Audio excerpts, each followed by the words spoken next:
in verse 275 of Surah Al-Baqarah, الذين يأكلون الربا لا يقومون إلا كما يقوم الذي يتخبطه الشيطان من المس. That those who consume interest, riba, will not be able to stand except, meaning on the Day of Judgment, will not be able to stand except the way that somebody would stand if they had been touched by the evil shaitan, by the devil, meaning they're like confused and bewildered and they're like intoxicated. ذَلِكَ بِأَنَّهُمْ قَالُوا إِنَّمَا الْبَيْعُ مِثْلُ الرِّبَا. That's because they have said that trade or business is like riba, it's like interest. So basically they're making the argument that, they're like the same thing.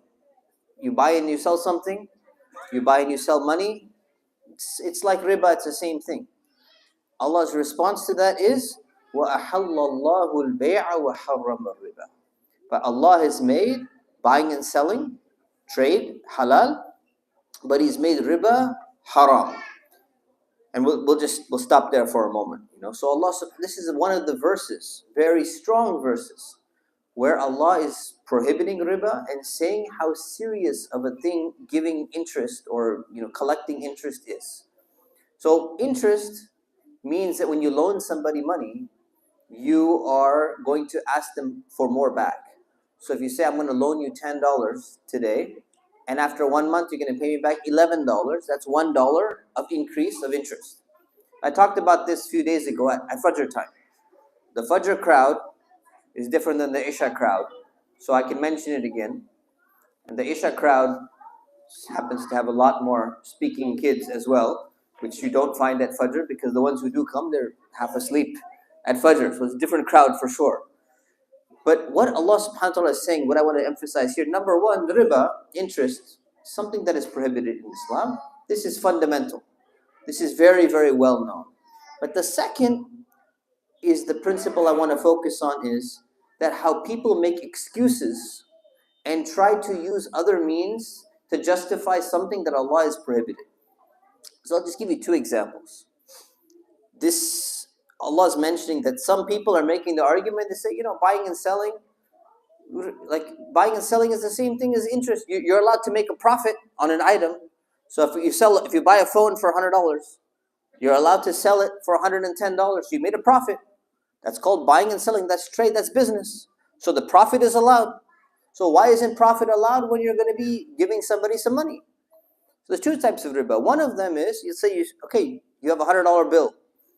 And somebody else comes and says, I'm going to sell you this $100 bill for $110. Would you buy it? Would anybody buy it? See, that's foolish, right? What if I had a crinkled up, messed up $100 bill, right? And somebody says, you know what? I'm going to give you a brand new $100 bill, right? And you're going to, or let's say the new $100 bill, fresh, crisp $100 bill, and your money is crinkled up and messed up. You have to give me $105 of your messed up, wrinkled up money for my beautiful, shiny, crisp, fresh $100 bill. Is it worth it then? Why not? Because they have the same value, right? They still have the same value. So what Allah is saying here, there's a principle, is that when you make profit on a commodity, like a phone or fruits, or selling a car, or selling a service that you're performing, a commodity has an actual value. It creates jobs. It has an effect on the economy. It actually does something for the society. When you're buying and selling money, it doesn't have that same effect. It doesn't have the same value in the sight of Allah, in the sight of the economy as well. So this is number one. I don't want to spend too much time because I have an employment as well. But some people, what they've done is they've made two transactions. One is called Bay'ut Tawarruq, and the second one is called Bay'ul Aina.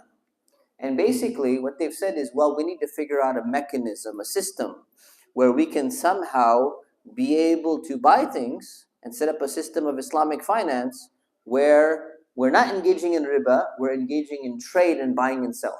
So this became common in some countries in the Middle East, especially Tawarruq. Let's just focus on Tawarruq. Somebody walks into an Islamic bank and there's a safe, like a vault full of gold bricks. And they say, what we're going to do is we want to give you a loan, but without any interest. So how are we going to do it? You're going to sign a document that you are buying the gold bricks in the vault, and then we're selling it back to you, but you can pay us later. So now, did any gold bricks leave the vault? No. What did we create? We created exactly, identically, functionally equivalent to an interest-bearing loan, but we claimed that it's a sale, a buy, and a sell that took place. So this is very problematic. So there's a beautiful article written on this by Professor Mahmoud Al-Gamal. He's a professor at Rice University. He's Egyptian. He's an economics professor. He's not an Islamic professor. He's not a Sharia professor. But he talked about this principle of how many Muslims in parts of the world, to try to justify the use of riba or interest in certain transactions, they've tried to say we're making a bay' sale, but it's functionally equivalent to exactly an interest-based transaction. And he said, even according to the Office of the Comptroller of the United States of America. It's a beautiful article that he's written. It's on his website. You can look it up. But we need to make sure that, number one, we know what is prohibited and what is allowed in Islam. And number two, we need to be careful of what's called a hila. Hila ghair shar'iyya. Hila is a trick or stratagem which you try to use to get around the Sharia. Like, for example, we all know we need to pay zakah. Every year, you have to pay zakah. But when your zakah is due, if one day before your zakah is due, you go to your wife and you say, honey, I love you so much. I'm gifting you all of my money. And tomorrow, you gift it back to me. And now she gifts it back to you the next day. You say, I have not had this money for 1 year. So therefore, zakah is not due. So you did what's called a hila. But the hila was to get around the rule of trying to do something which Allah subhanahu wa ta'ala mandated you to do. May Allah subhanahu wa ta'ala protect our hearts and allow our minds to only be used in things which would be pleasing and accepting to Allah subhanahu wa ta'ala. Ameen wa sallallahu sayyidina Muhammad wa ala alihi wa sahbihi wa sallam. Assalamu alaikum.